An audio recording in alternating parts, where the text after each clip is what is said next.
you can get all the insight on Mutant TV. What's up, MVP? Welcome back. Streebo here with you again. This week we've just come from viewing the film from the guys that brought you the Feast trilogy and the later Saw sequels, specifically 4, 5, and the soon-to-be released number 6.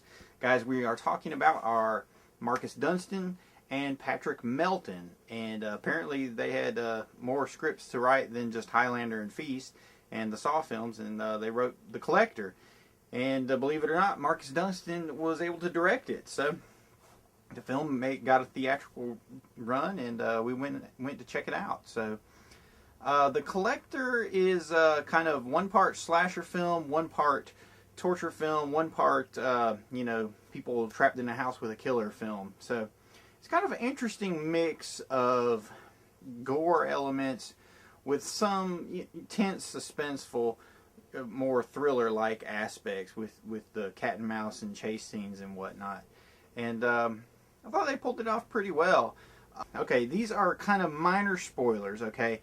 But the only reason I'm sharing them is because they're actually in the trailer. So if you've seen the trailer and you want to go check out the film, you've already seen minor spoilers. So, not to spoil it anymore, I'll make it as vague as possible.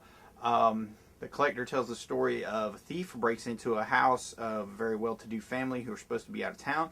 When he gets in there, he finds out that there's something more than he bargained for inside, and it's not just a watchdog. It's actually this guy that the titular character of The Collector, who turns out to be some kind of bizarre sadomasochistic killer. The horror aspects pretty much come from a lot of gore elements in the film. There's a famous scene in John Carpenter's The Thing where all the characters have to test their blood to see which one of them is the shape-shifting thing. So they cut their fingers and thumbs with a scalpel, and it's a very pain-inducing scene. Well, apparently Dunstan and Melton were paying close attention to that because they use that same concept all throughout The Collector. I mean, it's just filled with people getting stabbed by needles and sharp instruments and all kinds of nasty things, and chopped to bits and shredded, chopped, hacked, slashed, you name it. So in that way, it's a very fulfilling film by bringing in those kind of gory Grand Guignol elements. Though these are not Grand Guignol elements in that where we try to see the beauty of the perverse or the beauty of pain. This is one that is just, their intention is to show you the pain of pain. Their philosophy is not less is more, but more is more, as Guillermo del Toro once said. And that's what they do. They throw it at you for a good hour and a half. The acting is decent. I mean, you follow the characters well enough. There's enough of a backstory for you to want to follow their story, see how it turns out, sympathize with them in some situations, so you are concerned when they are hurt. But the name of the game here is gore and pain. So the cat and mouse stuff is suspenseful. It is fun, but if you're the kind of person that always wants to yell, well, why aren't they going out this window, or why aren't they crawling out that door, you might have some problems with it. But if you're willing to just let go along with the ride, you can see a lot of crazy, wild, gory stuff.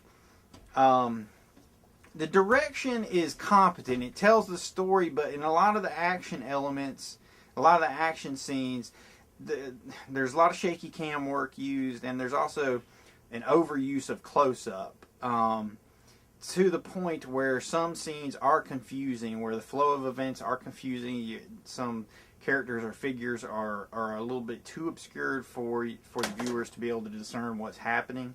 If we want to run down the Streebo slasher stats, which is what this film is all about, oh goodness gracious, so we've got needles into the eyes, we've got gratuitous bear traps, we've got gratuitous decapitation via bear trap, we've got the gratuitous melting cat cut in half, we've got razor wire across the face, we've got multiple stabbings, thrown knives, thrown sharp instruments, butcher knives of every sort, pierced into all kinds of body parts, bizarre clamps, braces, piercings through all parts of the body, mouth sewn shut, eyes pinned closed. The list goes on and on and on. We've got gratuitous car accidents. We've got, I believe, a good 10 sets of breasts. Or, excuse me, that would be 5 sets of breasts with 10. You know, I get a little carried away counting breasts sometimes. But those elements are in there for you, at least briefly.